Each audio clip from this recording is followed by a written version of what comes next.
अगले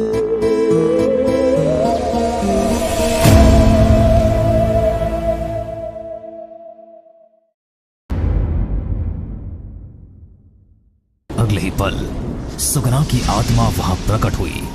ठाकुर, आखिर तू मेरे हाथ आ ही गया। अब मैं तुझे जिंदा नहीं छोड़ूंगी। दादाजी! अब रोहित ने विंड स्क्रीन तोड़ी और कार से निकल भागा, लेकिन सुगना की आत्मा ने दादाजी को हवा में उठा लिया। दादाजी! रोहित को कुछ समझ नहीं आया। उसने जल्दी से जमीन से वो पोटली निकाली और फिर उसमें आग लगाने की कोशिश करने लगा, लेकिन बारिश में भीगने की वजह से पोटली में आग ही नहीं लग रही थी। हे भगवान, अब मैं क्या करूं? ठाकुर साहब, कल हम अपना विद्यालय शुरू कर रहे हैं, बस आप अपने हाथों से उसका उद्घाटन कर दीजिएगा। अरे कोई बात नहीं राकेश बाबू, आपकी विद्यालय के उद्घाटन के लिए हम समय पर पहुंच जाएंगे, लेकिन फिर भी आपको घर नहीं आना चाहिए था। ठाकुर साहब, उड़ी उड़ाई अफवाहों पर मैं ध्यान नहीं देता। हाँ, राम राम। राकेश अपने साइकिल पर बैठकर वहां से निकल गया। कुछ देर बाद बारिश शुरू हो गई। अरे ये क्या, बारिश शुरू हो गई? अभी तो राकेश हमारे गांव से भी नहीं निकला होगा, कहीं उसे कुछ हो ना जाए। बड़े अच्छे आदमी हैं ठाकुर साहब, बेकार में गांव वाले इनके घर के बारे में बातें फैलाते हैं। तभी राकेश ने अपनी आंखों के सामने एक लड़की को खड़े देखा जो बहुत ही भयानक थी। वो लड़की हाथ के इशारे से ही राकेश को साइकिल समेत हवा में उठा लेती है और फिर राकेश को नदी में डुबा देती है। कुछ महीनों बाद रोहित अपनी गर्लफ्रेंड कविता और 3 दोस्तों के साथ अपने गांव माधवनगर जा रहा था। रोहित, तुम अभी अपनी फैमिली को हमारे बारे में बताओगे या? अरे इस बार सिर्फ उनसे मिल लेते हैं, रिश्ते की बाद में बताऊंगा। मौसम काफी बिगड़ रहा था। उसी समय रोहित के पास उसके दादाजी का कॉल आया। रोहित बेटा, कहाँ हो तुम? दादाजी, हम माधवनगर तो आ चुके हैं। मेरे हिसाब से हम बस 10 मिनट में घर पर होंगे। बेटा जल्दी करो, किसी भी तरह बारिश होने से पहले तुम लोग घर आ जाओ, और अगर बारिश शुरू हो जाए तो किसी जगह रुक जाना, लेकिन बिल्कुल भी भीगना नहीं। अच्छा ठीक है दादाजी, आप फिक्र मत कीजिए। अरे लगता है तेरे दादाजी तुझे अभी भी बच्चा समझते हैं, बारिश में मत भीगना। कुछ देर बाद ये सभी दादाजी की कोठी पहुंच गए। रोहित सभी के पैर छूकर आशीर्वाद लेता है। जीते रहो बेटा। दादाजी, ये सभी मेरे दोस्त हैं, ऋषिता, अक्षय, नैना और मंजीत। नमस्ते दादाजी। नमस्ते दादाजी। सभी ने साथ में डिनर किया और बाहर बारिश शुरू हो गई। बच्चों, एक बात का ध्यान रहे, रात के समय बारिश में तुम में से कोई भी नहीं भीगेगा, ठीक है ना? जी दादाजी। जी दादाजी। अब ऋषिता, रोहित एक कमरे में ठहर गए और बाकी तीनों एक अलग कमरे में ठहरे। यार मंजीत, कितना रोमांटिक मौसम है, चलो ना बारिश में नहाने चलते हैं। हाँ चलो, चलते हैं। अरे और रोमियो जूलियट, तुम लोगों को दादाजी की बात याद नहीं है क्या? अरे हाँ याद है, तभी तो हम दरवाजे से न जाकर खिड़की से जा रहे हैं। अरे लेकिन अक्षय की बात को नजरअंदाज कर नैना और मंजीत खिड़की से बाहर निकल गए। वाह, कितनी मस्त बारिश हो रही है। दोनों बारिश का मजा लेने लगे। मंजीत, चलो मुझे ढूंढ कर दिखाओ। क्या मतलब? ये सुनकर नैना ने मंजीत को धक्का दिया और जंगल की तरफ भाग निकली।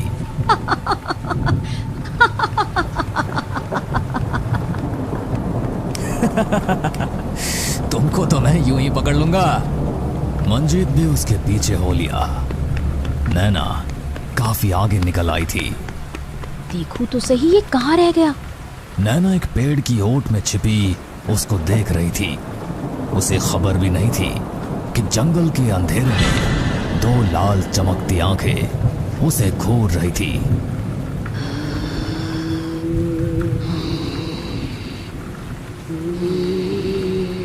वो अभी देख ही रही थी कि तभी पीछे से उसे किसी ने पकड़ लिया।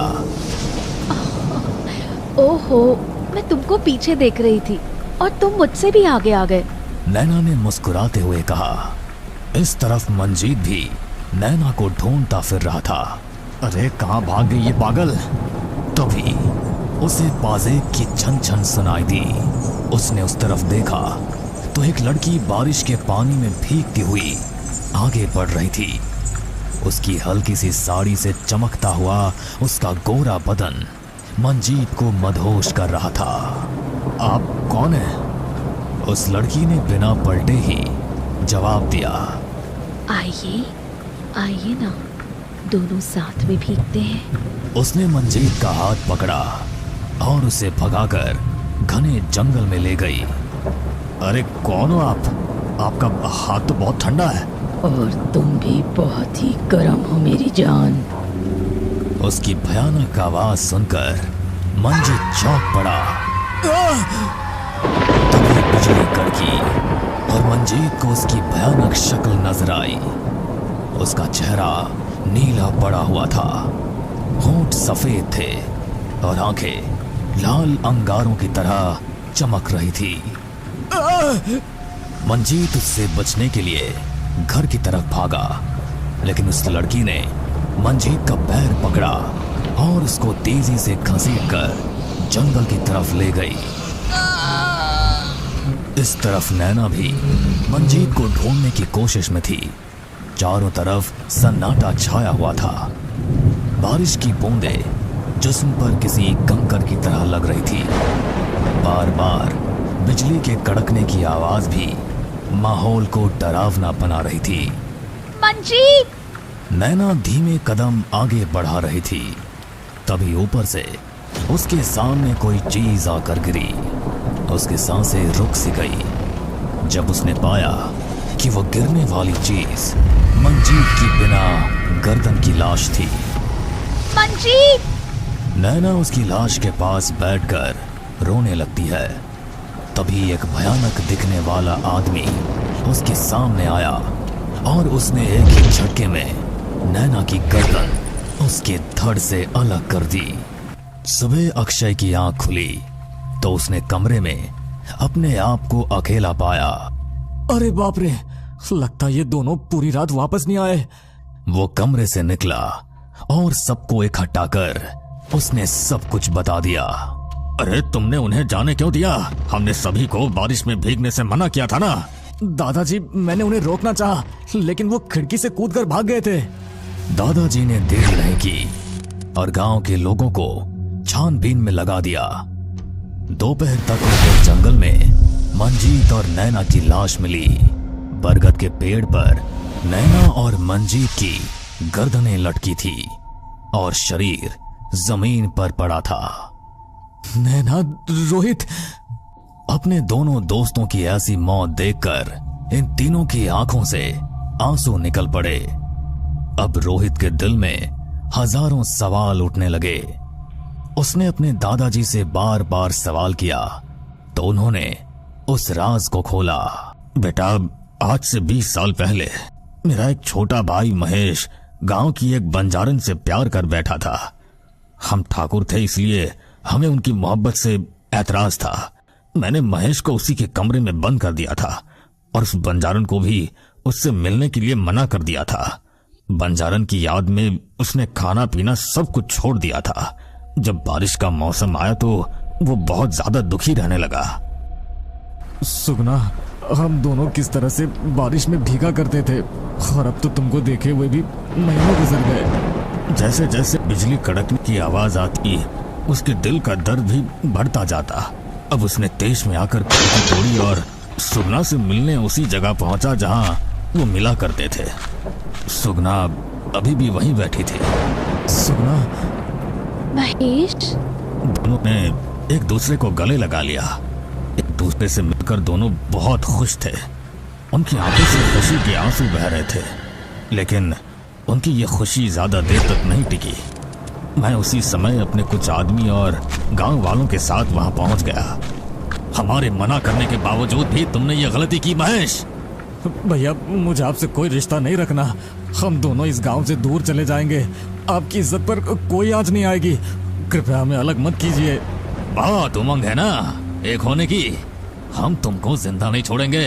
और मरने के बाद भी तुम दोनों एक नहीं हो पाओगे। इनको काली पहाड़ी पर ले चलो। फिर हम उनको घसीटकर काली पहाड़ी पर ले गए और उनको पेड़ से बांध दिया गया। अब तुम दोनों यहीं पर अपनी आखिरी सांसें गिनते रहो। ये बारिश तुमको बहुत अच्छी लगती है ना? अब यही बारिश ही तुम्हारी जान लेगी। ये क्या दादाजी, फिर क्या हुआ? वो दोनों वहीं भीगते रहे। बार बार बिजली के तेज झटके उनको लगते तो उनकी हालत खराब हो जाती। बिजली के झटकों की वजह से सुबह होने तक उनकी मौत हो गई।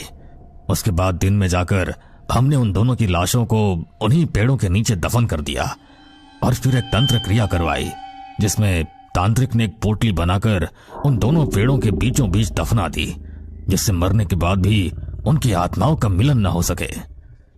मैं बहुत खुश था कि अब मेरी जीत हुई, लेकिन जब कुछ दिन बाद मेरे छोटे भाई प्रकाश ने भी वही गलती की और अपनी प्रेमिका के साथ भागने की कोशिश की तो उस रात बारिश शुरू हो गई। इस बारिश में उन दोनों की रहस्यमय तरीके से मौत हो गई। रहस्यमय तरह से मतलब? तांत्रिक बाबा ने बताया कि उनको महेश और सुगना की आत्मा ने ही मारा है। मरते समय उन्होंने एक प्रण लिया था कि जिस तरह बारिश के जरिए उन्हें मरने के लिए छोड़ दिया गया था, अब इन दोनों की आत्माएं भी हमारे खानदान और हमसे वास्ता रखने वाले हर उस इंसान को मार देगी जो रात के समय बारिश में भीगने की जरूरत भी करेगा। तो इसलिए हमारे इस घर में कोई नहीं आता, और नैना और मंजीत की मौत भी इसी वजह से हुई कि वो हमारे घर में हमारे साथ रह रहे थे। हाँ दादाजी, ये आपने क्या किया? आपने दो प्यार करने वालों को ऐसी सजा दी कि मरने के बाद भी वो एक दूसरे से मिलने को तरस रहे हैं, और इसमें आपको अपनी जीत लगती है। देखो बेटा, उस समय गुस्से में मैंने जो कुछ भी किया, लेकिन बाद में मुझे उसके बारे में सोचने का कभी समय ही नहीं मिला। तब से हम लोग बारिश के मौसम में कभी बाहर ही नहीं निकलते, और जो भी बारिश में भीग जाता है वो दोनों उसको मार डालते हैं। लेकिन दादाजी, ऐसा कब तक चलेगा? कल को मेरी भी शादी होगी। क्या हम अपने बच्चों को भी बारिश में भीगने से रोक सकेंगे? और वो दोनों बेचारे क्या इसी तरह हमेशा से भटकते ही रहेंगे? ये सुनकर दादाजी ने नजरें नीचे झुका ली और ऋषिता ने रोहित का हाथ कसकर पकड़ लिया। अरे क्या हुआ ऋषिता, तुम कांप क्यों रही हो? इस पर ऋषिता ने झिझकते हुए कहा, रोहित, कल रात तुम्हारे सोने के बाद मेरी आंख खुल गई थी। बारिश में भीगने को मेरा बहुत मन था, लेकिन तुमने मना किया था, इसलिए मैंने बस खिड़की से हाथ बाहर निकालकर बारिश को महसूस किया था। इसका मतलब तुम्हारे दोनों हाथों पर बारिश का पानी पड़ा था? जी दादाजी, क्या वो दोनों मुझे भी मार देंगे? नहीं ऋषिता, मैं तुमको कुछ भी नहीं होने दूंगा। रोहित अपने पिता और दादाजी के साथ उसी तांत्रिक के पास पहुंचा और उसको सब कुछ बताया। ठाकुर साहब, अगर आप उन दोनों की आत्मा को एक कर दें तो हो सकता है आपके खानदान पर लगा श्राप हट जाए। लेकिन वो होगा कैसे? रात 10 बजे से 12 के बीच उन दोनों के कंकालों को जमीन से निकालना होगा और फिर उन दोनों को एक जगह एकत्रित करके उन्हें फिर से दफन कर देना है। उसके बाद जमीन में गड़ी उस पोटली को निकालकर उसे आग में जला देना। उसके जलते ही तंत्र का असर खत्म हो जाएगा। उन दोनों की आत्माएं मिल जाएंगी और उनको ये संसार छोड़कर जाना ही पड़ेगा। तांत्रिक से बात करके ये तीनों वापस घर पहुंचे। डरो मत ऋषिता, मैं तुमको कुछ नहीं होने दूंगा। रोहित बेटा, इस काम में मैं भी तुम्हारा साथ दूंगा। रात ठीक 10 बजे रोहित और उसके दादाजी काली पहाड़ी पहुंचे। बेटा, यही वो दोनों पेड़ हैं। ठीक है दादाजी, आप उसे खोदिए, मैं इस वाले को नीचे खोदता हूं। तभी और जोरों की बिजली कड़की। हे भगवान, बिजली कड़क रही है, कहीं बारिश ना आ जाए। तभी ऋषिता अपने आप हवा में ऊपर उड़ गई।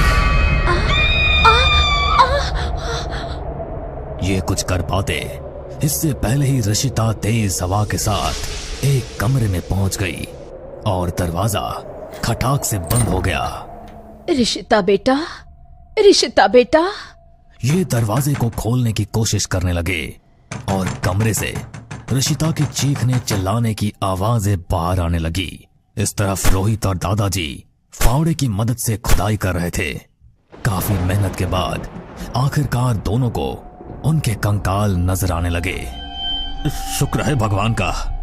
इस तरफ अंधेरे कमरे में ऋषिता महेश की आत्मा के साथ बंद थी। मुझे जाने दो, मुझे मत मारो। महेश ऋषिता को खा जाने वाली निगाहों से देख रहा था। रोहित ने महेश का कंकाल उठाया और उसको लाकर सुगना के कंकाल के पास रख दिया। फिर दोनों ने उनको दफन कर दिया। तभी जोरों की बिजली कड़की। रोहित बेटा, बारिश आने वाली है, तुम जल्दी से गाड़ी में बैठ जाओ। नहीं दादाजी, हमें बस अब उस पोटली को निकाल कर जलाना है। रोहित बेटा, बारिश आने वाली है, अगर तुम भीग गए तो तुम्हारी जान भी जा सकती है। रोहित के दादाजी ने जबरदस्ती रोहित को गाड़ी में डाला और गाड़ी को लॉक कर दिया। दादाजी दरवाजा खोलो, मुझे बाहर आने दो। अब दादाजी जमीन खोद रहे थे, तभी तेज बारिश शुरू हो गई। इसके बावजूद वो खुदाई करते रहे। अगले ही पल सुगना की आत्मा वहां प्रकट हुई। ठाकुर, आखिर तू मेरे हाथ आ ही गया। अब मैं तुझे जिंदा नहीं छोड़ूंगी। दादाजी! अब रोहित ने विंड स्क्रीन तोड़ी और कार से निकल भागा, लेकिन सुगना की आत्मा ने दादाजी को हवा में उठा लिया। दादाजी! रोहित को कुछ समझ नहीं आया। उसने जल्दी से जमीन से वो पोटली निकाली और फिर उसमें आग लगाने की कोशिश करने लगा, लेकिन बारिश में भीगने की वजह से पोटली में आग ही नहीं लग रही थी। हे भगवान, अब मैं क्या करूं? तभी उसने वो पोटली गाड़ी के अंदर डाल दिया और फिर पेट्रोल टैंक खोलकर माचिस की तीली जलाकर उसमें डाल दी। ये करके रोहित बहुत तेज भागा। गाड़ी में धमाका हुआ और उसमें आग लग गई। आग लगते ही सुगना की आत्मा चीखने लगी।